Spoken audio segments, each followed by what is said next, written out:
Town and Province is made possible by a local journalism initiative grant from the Community Radio Fund of Canada, a program supporting the creation of original civic journalism through Heritage Canada.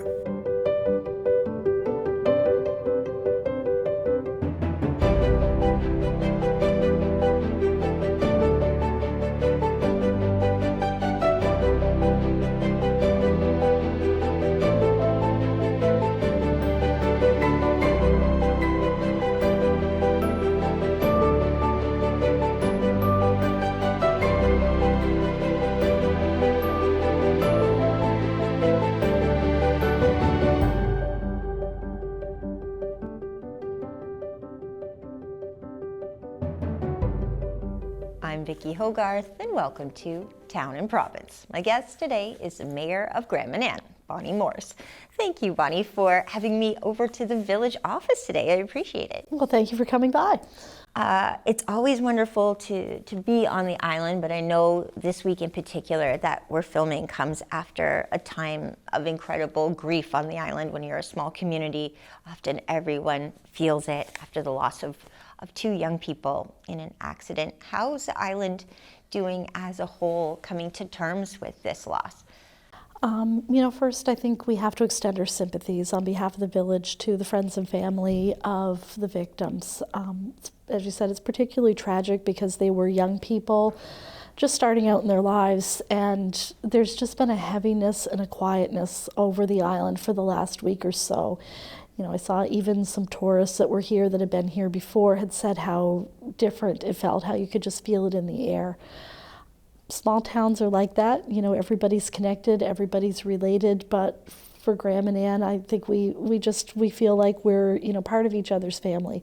A lot of times we are. So that's been the really encouraging thing, is that how much the community has stepped forward, has tried to do what they can to help, and will continue to support the family and friends going forward. Mm-hmm. So I love being from a small community because whether we celebrate or we grieve, it's together. But in an island, you're all the more a family because you really are contained together. Yeah, even when it's something as simple as traveling on the ferry, which we have to do as part of our daily lives, you get up in the morning and you take the first ferry off the island and everybody's going for their doctor's appointments or dentist appointments or whatever they're doing for the day. You do your little catch-up in the cafeteria line because you're sitting there together for an hour and a half, and then when you come home at the end of the day, usually on the 5:30 crossing, you get to hear what everybody did and what they saw while they were in the city. And so, you have that intimate involvement of everybody's life that maybe you don't necessarily have just seeing people at the grocery store or whatever, that, it brings it to another level.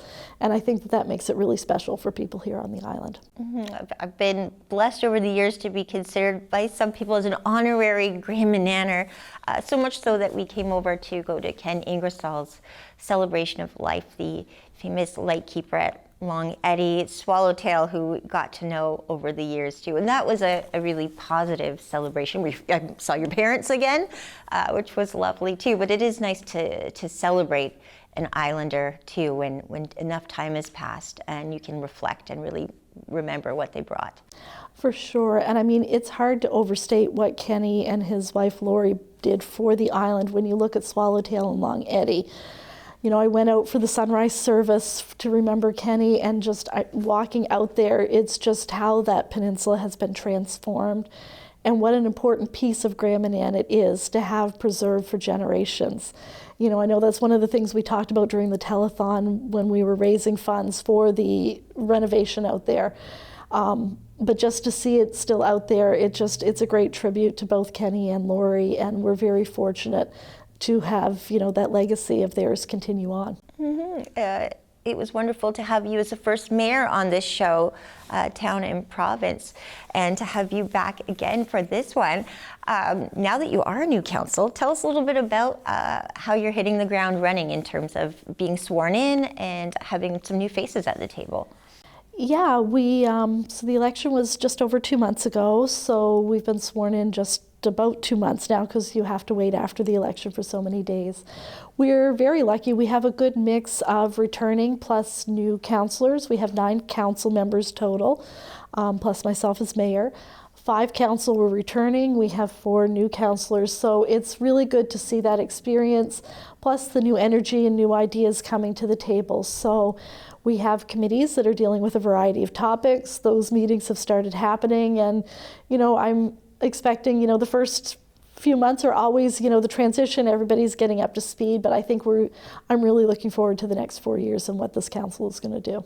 What last council did was have the hangar for the medevac secured and finished. Tell us a little bit about how that's going on the island. To just know you have that link to the mainland for medical emergencies.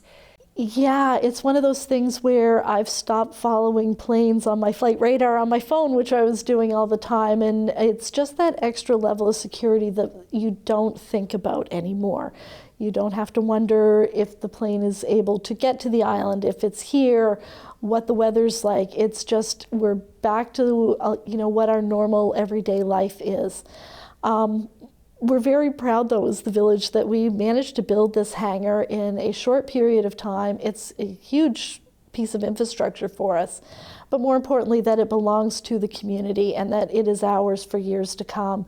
And so it gives us that stability around, the medical situation, that we have this now belongs to us and we're not reliant on outsiders or somebody, a private enterprise or that sort of thing, that, it is here for the community. Mm-hmm. I always hear this about Grand Manan, and I love it. That if Grand Mananers want to make sure something becomes a reality, they really do rally together. Yeah, absolutely. And, you see that in a variety of projects around the island, whether it's our splash pad and some of the fundraising that happened with that, or down at the Anchorage, for example, with the Boardwalk Trail is one of the other highlights, of the island, particularly in the summer. It's the only accessible trail on the island. And so when you see people on Facebook, for example, taking their kids in strollers on a walk that, they wouldn't have been able to do years ago, or people who maybe are in wheelchairs, that sort of thing, that they are able to go out and enjoy, it's the great scenery of Grand Manan. It's right along the water. It's a beautiful spot. And so, that was a huge fundraising effort from the community that we'll again reap the benefits for years to come. On that note, though, Anchorage Park was one the province looked at potentially closing down the road if it had less than 5,000 visitors, I believe was the standard. Nevertheless, that is a park where people can stay overnight, can camp. I know myself when I was looking for somewhere to stay, luckily the Surfside did phone me back right before I was about to come, but I wasn't sure because it was a busy night on the island, and I thought, okay, at least there's Anchorage Park as a backup, but this could be down the road, maybe something that is a concern. So tell us a little bit about where the island stands on seeing this potentially on the province's chopping block as far as funding goes. Yeah, I think for us it was a shock to see it on the chopping block because it's just such an ingrained part of our community that it's impossible to imagine it not being part of Grand Manan. For those who maybe don't know, the Anchorage is operated by the Boys and Girls Club on Grand Manan, and they've done so probably for the better part of the last decade. I can't remember exactly when that transition happened, but somewhere in that time frame. And so it has 100 campsites that operates throughout the summer, and as you said, it's a big part of the tourism industry on Grand Manan. Accommodations are always, more challenging to come by in the summer, but it's a great spot. It's a beautiful campground if you haven't been there. But for Grand Mananers as a whole, it's the entire property. It's the trails that I've talked about. It's, the ponds, it's the beach. It's all of those things that we all take advantage of for the 9 months of the year that maybe tourists aren't on the island. So for us, having the Anchorage is it's an important part of the community. I've talked to the Deputy Minister of Tourism a couple of times, and so they're working with the Boys and Girls Club right now. They're working on a business plan to continue operating. So the Anchorage is operating this summer. They're working towards continuing that long term. And so, we're following the situation, doing what we can, but certainly it's an important piece for Grand Manan, and we want to continue to see it continue to be part of our community. When we were talking about the airport hangar earlier, I also wanted to touch on a pilot project that you've been a part of, the Teladoc. How is that going? I imagine that being on an island, having access to something like Teladoc could make a huge difference. Tell people a little bit about what it is. I don't think I set it up well enough. So Teladoc was actually developed, I believe, by a company in Newfoundland, and it's developed for remote hospitals where a doctor is on call, but maybe not on site at the hospital, which is exactly what is happening on Grand Manan. I know it was piloted in a couple of other hospitals across the province. I believe in St. Stephen it's still underway.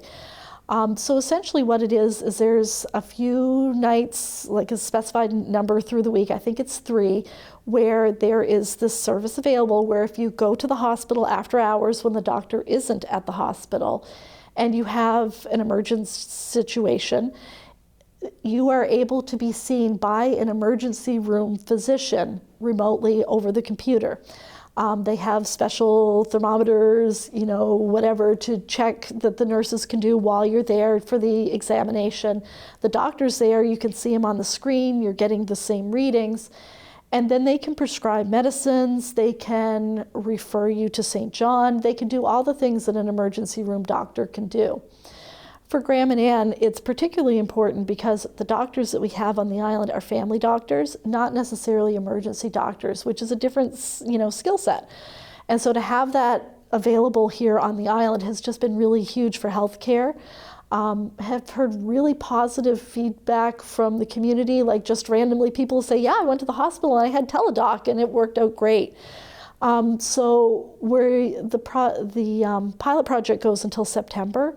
And we're hopeful that for Grand Manan, it will be able to be continued because we are in a unique situation where it's not as easy to get to maybe a major hospital or a bigger hospital, and not where we don't have a doctor on site all the time at the hospital. It provides that extra level of comfort and security. Right, and I'm sure when they look at it from a taxpayer perspective as well, having that option available would be great for tax dollars as well. You're not necessarily taking a medevac if the situation could be handled by a doctor on the mainland. Exactly. It provides that you're not sending people just for that checkup. You can have that examination here on the island.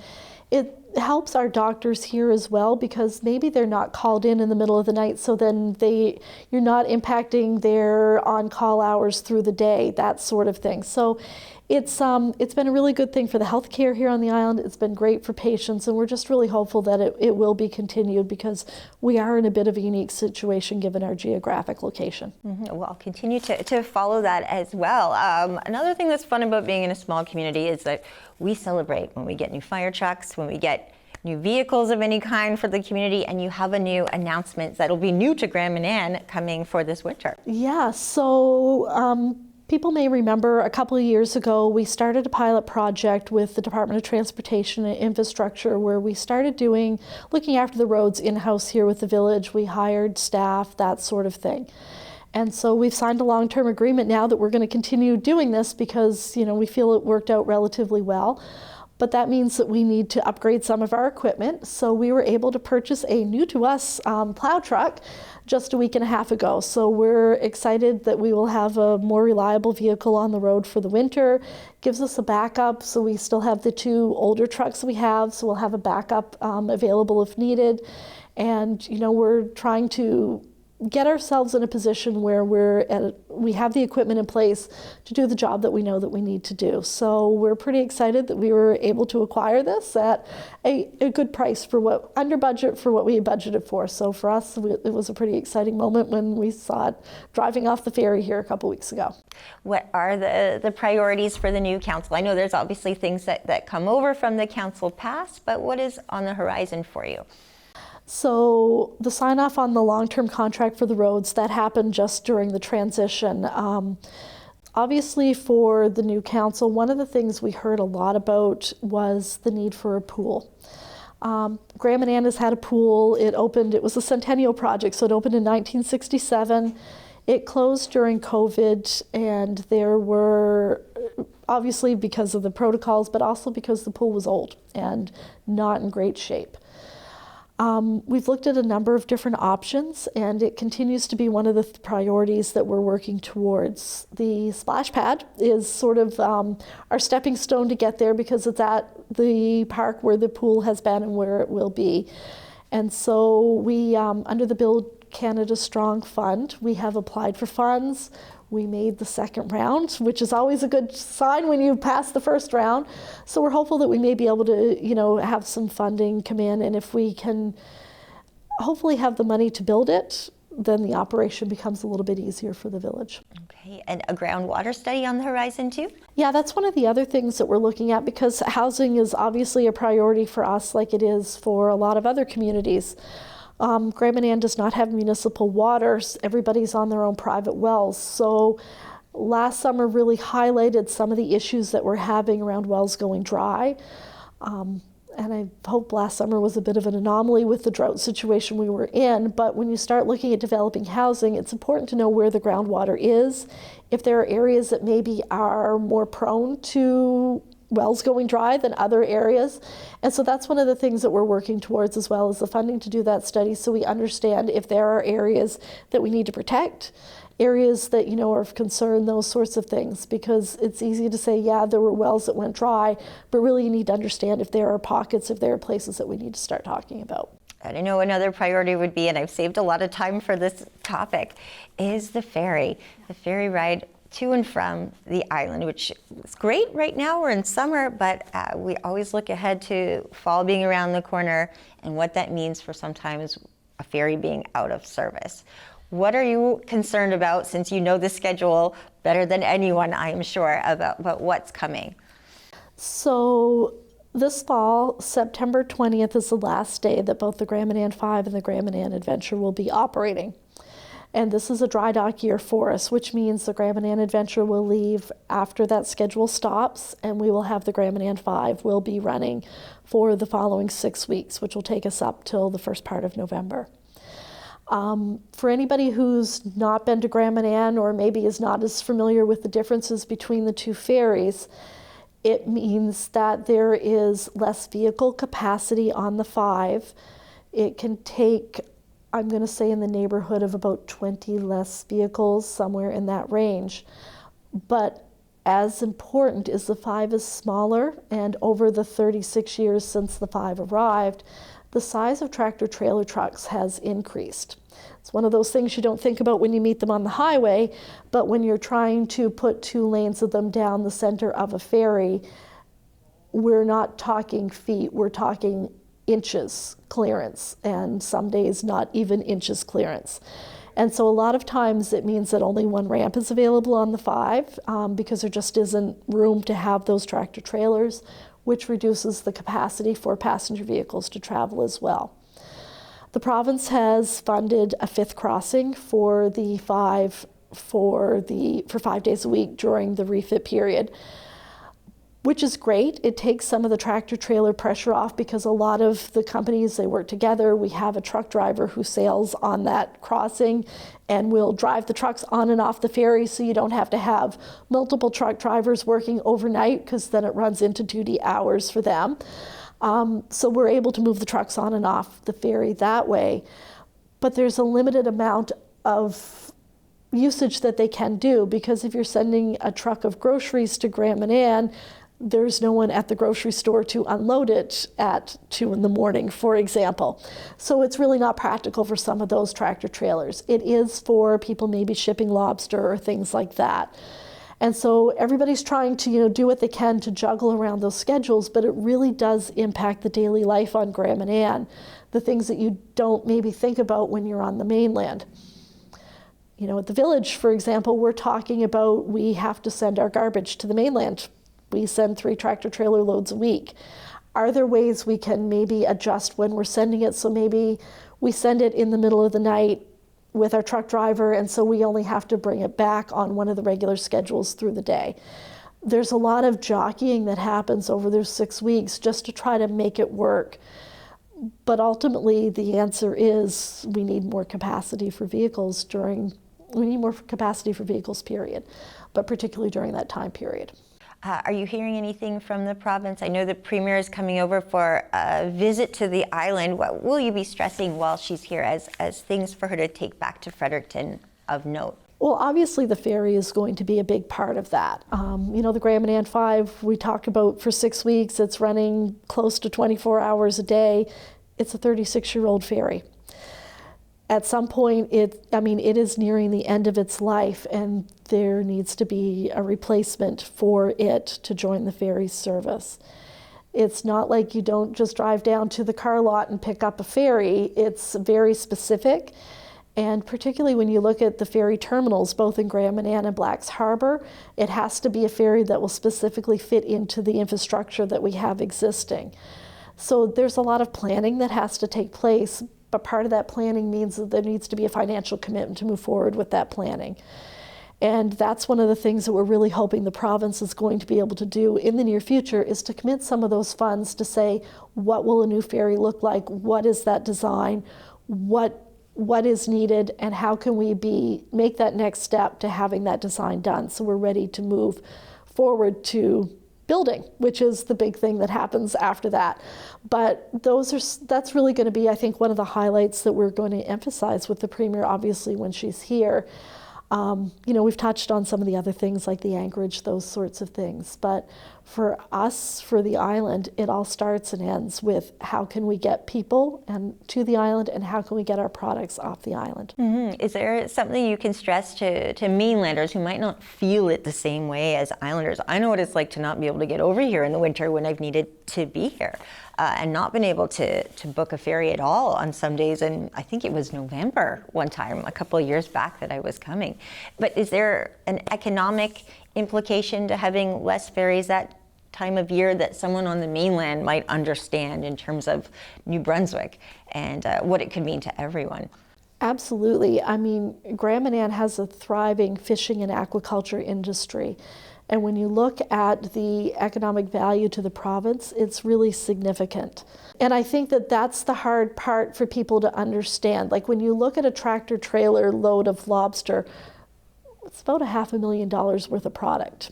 And you're talking about like hundreds of those leaving this island over the course of the year.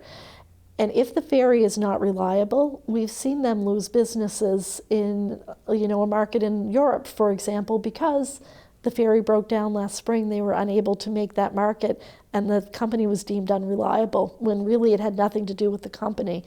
It had to do with the ferry service. And maybe for people on the mainland, from a social part of it, Grand Manan is very, we've talked about what a close-knit community we are. We're also very close-knit when it comes to our sports teams. And we have had a real resurgence here in our basketball program at the school.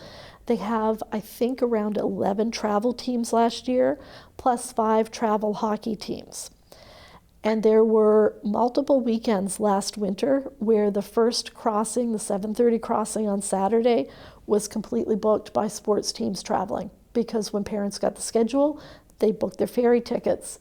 So if you wanted to go to the mainland for a day, you couldn't, because the ferry's booked. If you had a make-up hockey game, for example, that popped up on the schedule last minute, you were sending your vehicle the night before, or you went the night before and had the extra cost of a hotel and meals, because there's not enough capacity on the ferry to meet the demands. And, for a small community, it's important for our youth that we have these programs, that these things that they can be involved in, because just when you look at their physical health, social health, all of those things, it contributes to the health of the community, to the health of the child. But you need to be able to get them to their games, because as much fun as it is to practice, really you want to get to the game. And so that's, for us, that's a big part of it, is, we want to continue to develop our, the island and our kids and those things, and we need the ferry to be able to help us accommodate that. And I'd love to end on celebrating one of the local youths from your community who has made waves not just provincially, not just federally, but internationally in dance. Yeah, so we're very fortunate we have the Grand Manan Dance Academy. It's been operating here probably 4 or 5 years, and they go away to several competitions over the course of the spring. And one of our young ladies who's part of that was chosen to be on the Canadian team to go to Ireland to dance. It's very exciting, to compete, even at the provincial level, but when you talk about internationally, it's really a big deal to see this happen. And everybody was pretty excited for her to go. It was great seeing the pictures and, hearing how the whole thing went. And yeah, it's just kind of a very cool thing to have happen, to see a little part of Grand Manan.